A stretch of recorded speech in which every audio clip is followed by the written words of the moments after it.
apapun kebaikan dan perbuatan baik untuk orang lain atau makhluk lain, seperti menyelamatkan, menolong, membantu, meringankan, memudahkan. Jika itu dilakukan dengan keikhlasan, tidak karena ingin dipoto atau tidak karena ingin diviralkan atau tidak dalam rangka bikin konten, kreator, atau karena ingin menjadi presiden besok. Semenjak sekarang sudah mulai apapun kebaikan diposting.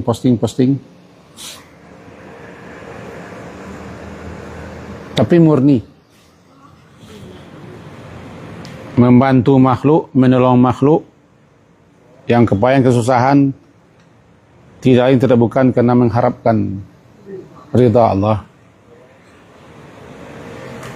maka Allah akan mensyukurinya dengan jalan menghapuskan dosa-dosa.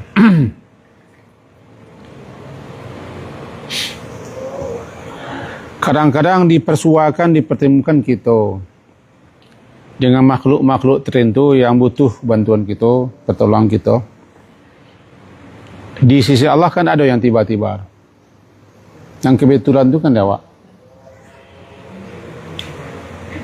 Ada anjing yang kelaparan, ada orang yang susah, ada makhluk-makhluk tertentu yang butuh bantuan. Mampir dan datangnya ke kita dengan harapan kita membantu menolongnya. Itu tidak sia-sia tuh, karena Allah semuanya kan Dia yang menciptakan, Dia yang menentukan, Dia yang mengatur dan segala macam. Kemudian kesempatan peluang itu kita pakai, kita ambil, kita raih, sehingga makhluk tadi bisa mendapat bantuan pertolongan kita. Seperti kejadian seseorang, ada berbagai macam riwayat, ada yang menceritakan laki-laki, ada yang menceritakan perempuan zina. Yang penting kita bukan orangnya, pikarajono. Mari seketika kita bayangkan ketika seseorang berjalan di panas terik yang luar biasa di daerah gurun. Karena berjalan di negari Wako berbeda dengan di gurun. Di gurun tidak ada batang kayu, tidak ada rumput-rumput. Di negari Wak sepane-pane hari bisa berlindung. Nah, orang tadi istada alail atas haus, istada bersangatan. Jadi dia mengalami kehausan yang luar biasa. Bagi kita yang belum pernah mengalaminya, itu payah membayangkan. Tapi kalau kita telah mengalami kehausan yang luar biasa, panas, kecil orang bisa dehidrasi ya. Ya Bu. Dan segala macam, akan terasa kok laki-laki kok berjalan di satu jalan panas luar biasa, tambah lo jalan berdebu, mungkin kerongkongan kari yang masih, karena kekurangan air lebih berbahaya pada kekurangan makan. Kata orang-orang aja kekurangan makan, tidak makan pun 5 hari masih bisa orang tahan. Tapi kalau tidak minum 3 hari, is dead. Isdet itu kemasawa sikonya. Lalu orang tadi mencari-cari sumur. Dan biasanya sumur di daerah padang pasir itu sulit. Adapun ada pasti dalam di bawah. Karena air bisa ketemunya sekian puluh meter ke bawah. Di bawah lapisan-lapisan pasir. Kemudian dia turun ke bawah. Jadi tanya lo apakah ndak diabuihnya air itu ndak kaji wak. Orang kalau kehausan apapun air diminum. Nak cok sakit ko orang nan terlalu steril. Yang terlalu higienis. Sakit. Orang kayak siswa di sawah semakan. Basuh tangannya di sawah. Kuku-kuku hitam-hitam. Bahasa buat saya. Biasa saya.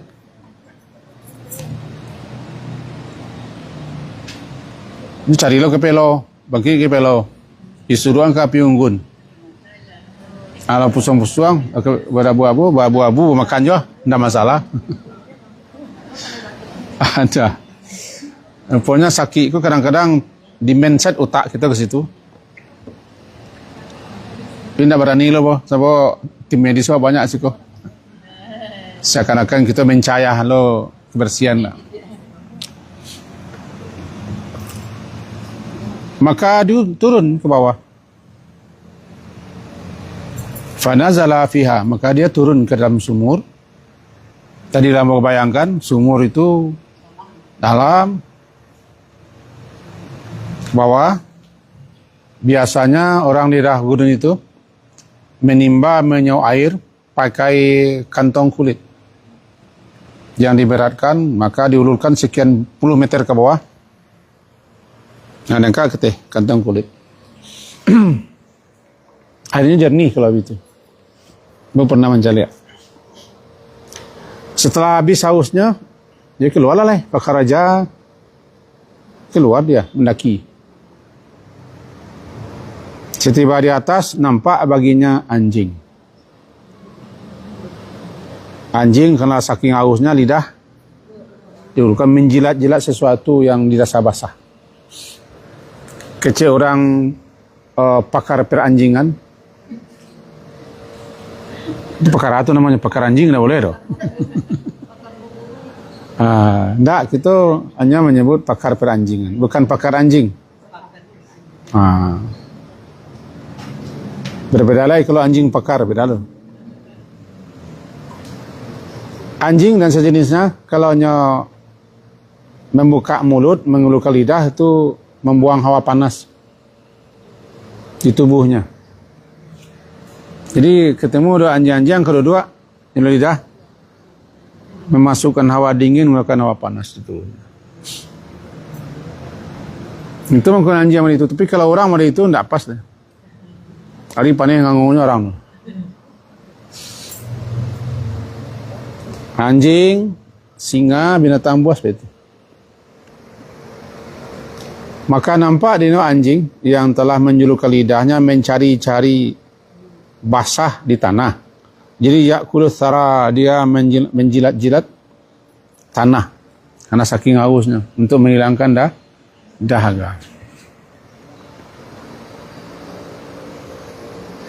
Luar biasa dahaga. Kita pernah mendengar berita dan mencari ada orang merameh baju kaosnya di palu. Peluh itu yang diminum saking haus. Lalu orang tadi berkata dalam hatinya,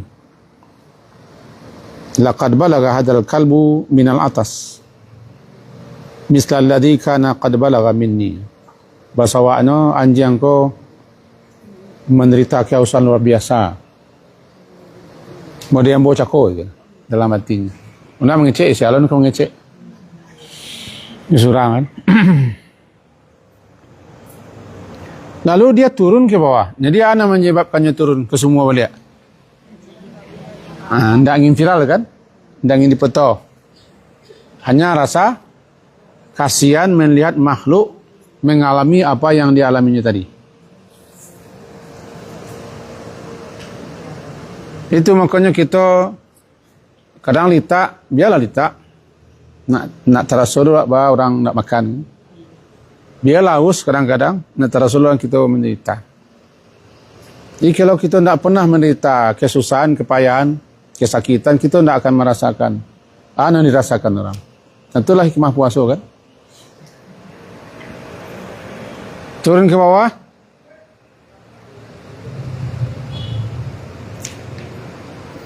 Dibukanya sepatu orang di sini sepatu kulit. Dibikin kulit, disawaknya air jo sepatu penuh. Karena harus kateh dengan apa? Yo dua tangan mengerapai. Kalau dalamnya kan bisa jadi sekian puluh meter, bisa 10 bisa lebih kan. Nah, dipeganglah sepatu yang penuh air cukup dengan digigit mulutnya. Sesampai di atas, maka sakal kalba, dia kasihkan sepatu yang berisi air penuh keranjang, minuman jangan. Allah yang maha melihat, Allah yang maha tahu, maha mengawasi, maha meliputi, maha dekat. Tidak ada yang tersembunyi baginya, termasuk niat-niat.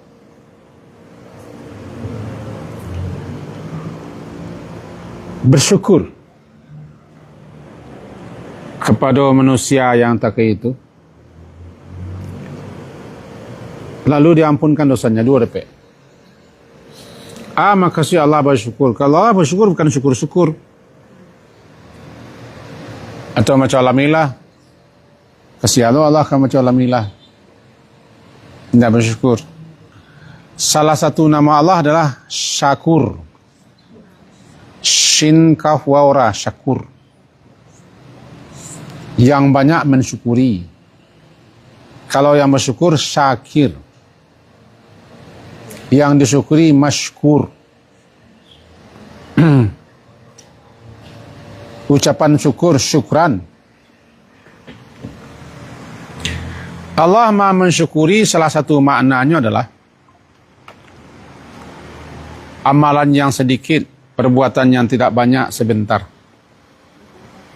disyukuri oleh Allah dengan memberikan ganjaran yang berlipat ganda, tiada terhingga dan tiada terbilang. Itu namanya syukur. Jadi kalau Allah bersyukur, berarti amalan-amalan kita manusia sekecil apapun, karena Allah itu maha mensyukuri, dia tahu siapa yang patut untuk itu, diberinya ganjaran berlipat ganda, pahala berlipat ganda. Lalu diampunkan dosa. Berarti ada 2 kok. Membantu orang yang makhluk yang kesusahan, karena makhluk itu tidak bisa berbuat sesuatu, maka ditolong. Itu adalah suatu kebaikan. Di wawa ketika itu tidak pitih dan perlu, tidak ameh dan perlu. Yang paling dibutuhkan di ketika itu yang paling bagus untuk disedekahkan, diinfakkan. Bisa tertangkap. Sedekah terbaik, infak terbaik, perbuatan yang terbaik adalah apa yang paling dibutuhkan orang ketika itu. Bulan puasa, kurma ke kurma aja, lagi kurma lah melimpah dia. Lagi kurma tidak dibutuhkannya kurma. Ketika itu tidak butuhnya kurma lah.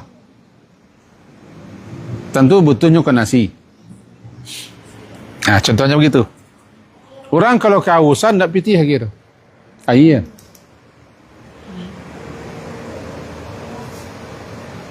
Orang lalai toy berjalan. Latih berjalan. Kita lagi nasi tidak kendaraan yang gini. Kita begitu kan. Maka dengan usahanya seperti itu, Allah syukuri dan Allah ampuni dosa. Itu tanda rahman Allah. Irhamu man fil ardi yarhamkum man fis sama. Kasihilah yang di bumi kau, nanti yang di langit akan mengasihimu. Irhamu man fil ard yarhamkum man fis sama. Al jaza'u min jinsil amal. Seseorang akan menerima balasan sesuai dengan yang dilakukan.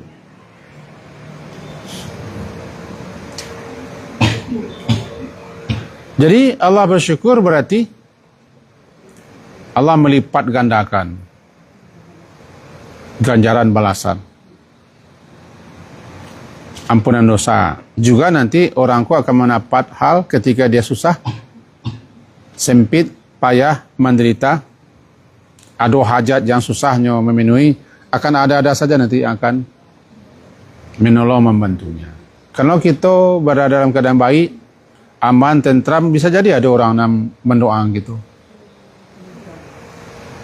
Diam-diam mendoang awak, dek kita barangkali pernah menolong, membantu, meringankan, melapangkan atau menunjuk, mengajari. Aku kemarin mendapat WA lewat isteri mau nang kini kah WA dari Makkah. Terharunya begitu. Kamilah sampai di Makkah. Kita selesai melakukan umrah. Kami sehat-sehat. Dan kamilah doakan Nabi Yomi.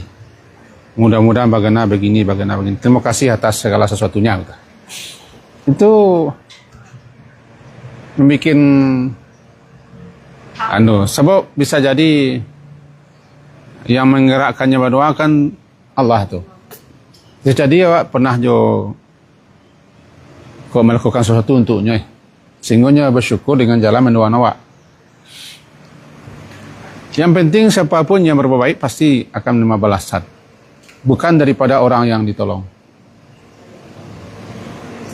Kalau kita ingin membantu, ingin melapangkan, ingin memudahkan, ingin meringankan, jangan sedikit pun juga harap dia akan membantu. Sebab kita bisa kecewa. Harapkanlah bantuan Allah, pertolongan Allah. Yang menjanji membantu, menolong, melapangkan, meringankan, kemudian siapa?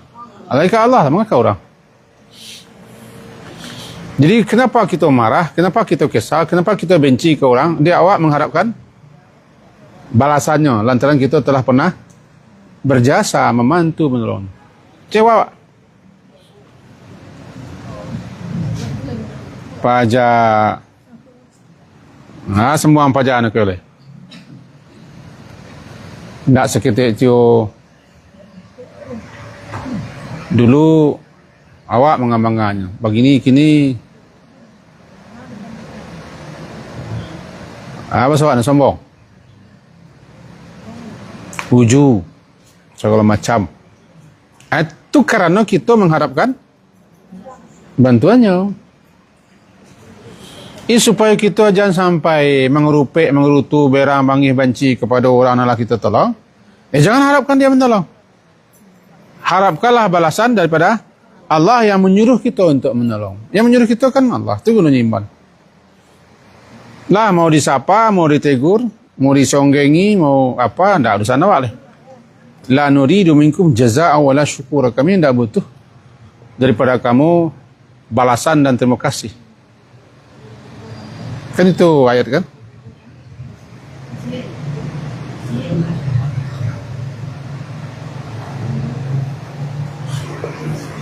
Datang kok kan? Halo? Dan itu tidak gampang. Tidak gampang. Harus kita latih diri, hilangkan bisikan setan, usahakan untuk ikhlas, dan berdoa kepada Allah. Ya Allah, mohon bantu aku untuk bisa ikhlas. Mohon ya Allah, bantu aku hanya mengharapkan ridha dan balasanmu. Tuh. Kamu yang bisik-bisikkan itu setan. Kena pasti kita bangih yang mencelik pajak aku. Apalagi wala Dikicuan lo di otaknya atau dipotong hajinya, Pak. Saya itu potong haji. Aku yo.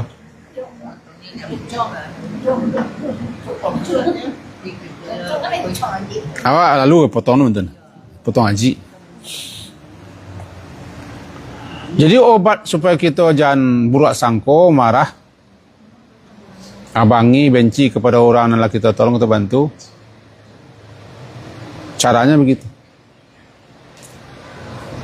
Jangan harapkan sedikit pun juga imbalannya, apapun imbalannya, walaupun senyum. Walaupun ucapan terima kasih, jangan. Dan itu perlu dilatih. Yang kedua, kalau ada orang menemui kita, sebanyak tu rumah, sebanyak tu orang, abang kau ke rumah wak no pai. Itu tanda peluang bagi wak. Peluang bagi wak, kesempatan bagi wak, ingin bantu pun tak. Minimal nasihat atau jalan keluar kalau memang tak ada. Ya pasti ada doa. Ada doa pasti aku nak ke kamar sampai awak je.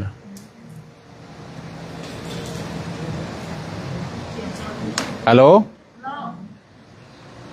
Mengapa ke sampai awak sebanyak tu rumah?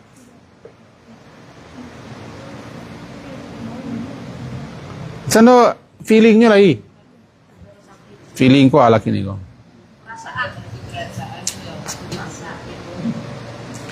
Bahasa wak no feeling ko. Besar harapannya awak lagi tu. Tang. Termasuk hewan-hewan menganyuk ke rumah awak. Kucing na sebanyak tu orang taga awak ni disesoh. Kamu pernah baca buku Hamka? Kucing pun tahu siapa yang baik, siapa yang tidak baik. Itu cerita Hamka di bukunya. Tahu dia siapa yang suka, siapa yang tidak. Sehingga dia akan mencari siapa yang suka di perasaan kucing. Sebenarnya tak kamu malah lekok kepada orang nan pembangi. Tak jarang. Itu kucing. Begitu makhluk lain. Akulah gambaran dari hadis Nabi. Jangan menjadi orang bakhil. Sebab setiap hari ada sepasang malaikat yang turun. Berdoa, ya Allah, berikanlah ganti kepada orang yang memberi. Dan ya Allah, berikanlah kemalangan, kehancuran bagi orang yang menahan harta. Satu hari malaikat turun. Di situ pentingnya iman. Nya mabaragi aku menjalan keluar. Kalau keluarlah tidak dulu pengenalan. Menjalan keluar tu bariknya. No, kau berjalan ketidian sampai 3 kali kan menjalan keluar apa ya? Cecele yang sok kita. Itulah kira-kira. Jadi itulah syukur Allah kepada hambanya yang menolong hambanya yang lain. Makanya kalau datang orang ammasaila falatan datang orang meminta jangan dihardi. Kadang minta penepek atau meminta tolong carikan jalan keluar. Ini macam-macam meminta kan? Jangan hardi. Carikan sehingga nya tidak kecewa. Kalau kita tidak mengecewakan orang yang butuh, Allah tidak akan mengecewakan kita. Walaupun itu binatang.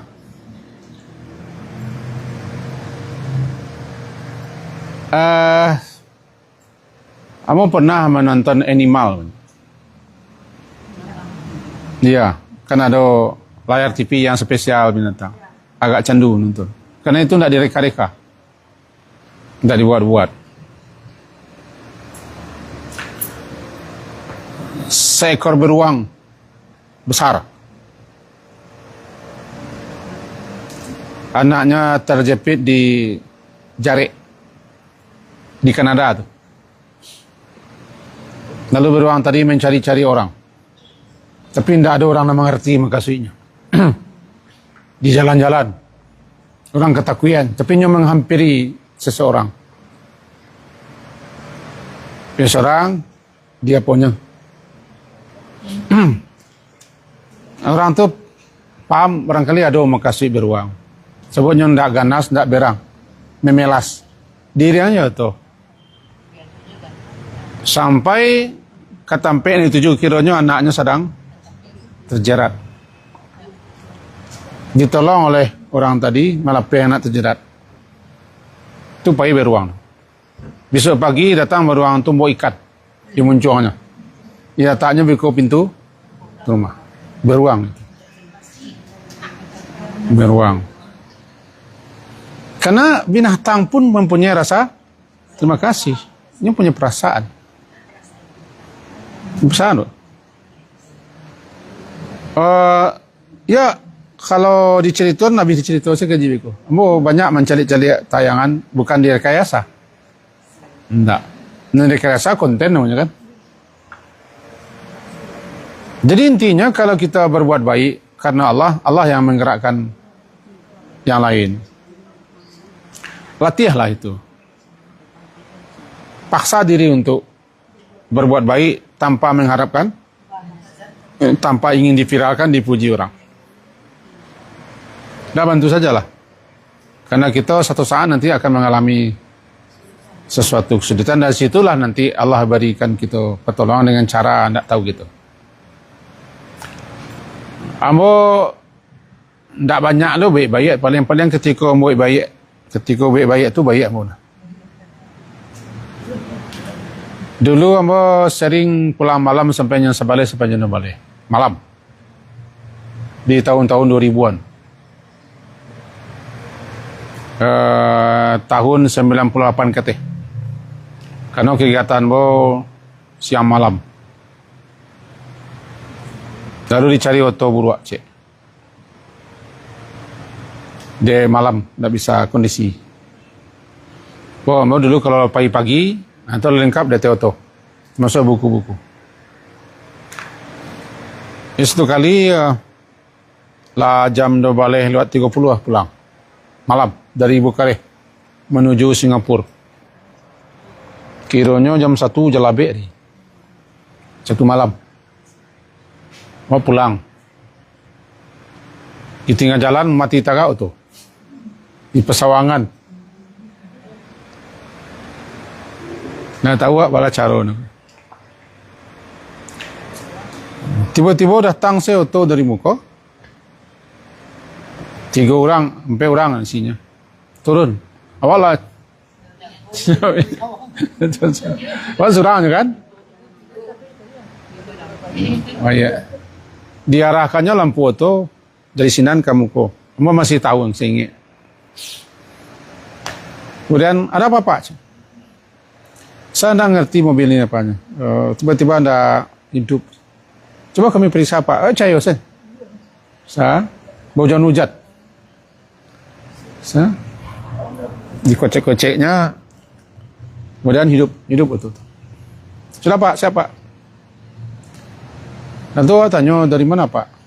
Tidak ada, kami putar. Ada orang putar-putar jam 1 malam kan ada. Makasih Pak. Ya, ini tidak boleh lagi ya bantuan atau semacam. Pak, silakan maju. Maju Pak.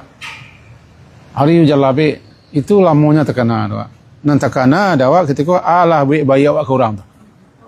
Tiba-tiba saya, aduh, pasti ada baik-baik. Allah pernah melapan orang pula bantu. Atau paling tidak itu mengajari awak untuk baik-baik. Sampai kini masih terbayang. Tahun 90-an, 99 atau 98. Mendekati tahun 2000 ya.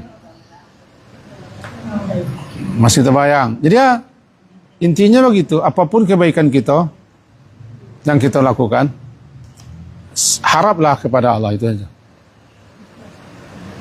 Karena kita saat kita susah nanti Allah akan menyuruh makhluk tertentu untuk menolong kita yang kita tidak tahu makhluk itu.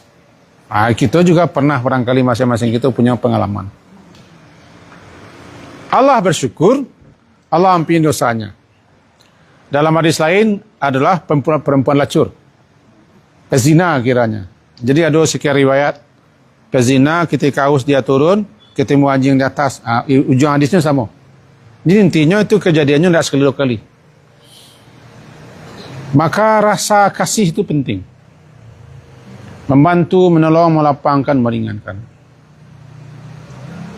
Itulah namanya amal sosial. Yang terkadang amal sosial itu lebih penting, lebih utama daripada amal individual. Orang yang hanya memperbanyak amal-amalan sifat individu, orang egois.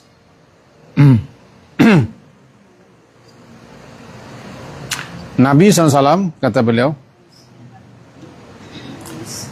keluar aku untuk memenuhi hajat seorang muslim yang berhajat butuh. Lebih aku sukai daripada i'tikaf di masjidku sebulan. Jadi Nabi kan salat di situ 1000. Satu salat kan 1000 kali lipat dibanding dengan salat lain.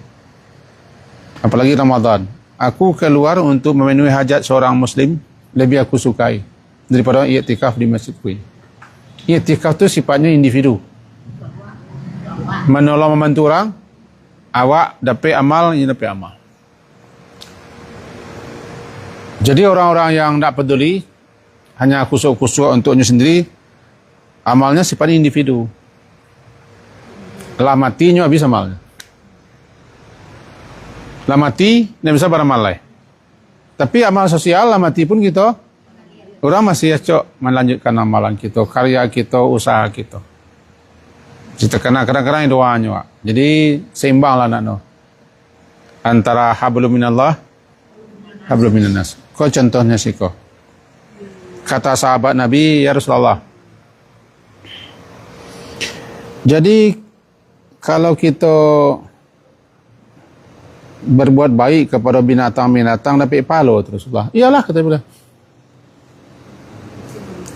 Innalana sesungguhnya bagi kita dalam binatang ternak itu ada ganjaran. Iya. Fi kulli kabid. Anam fi kulli kabid ratbatin, setiap jantung yang basah berarti setiap orang hidup. Setiap makhluk hidup. Kalau kita berbuat baik kepada makhluk hidup itu ada ganjarannya.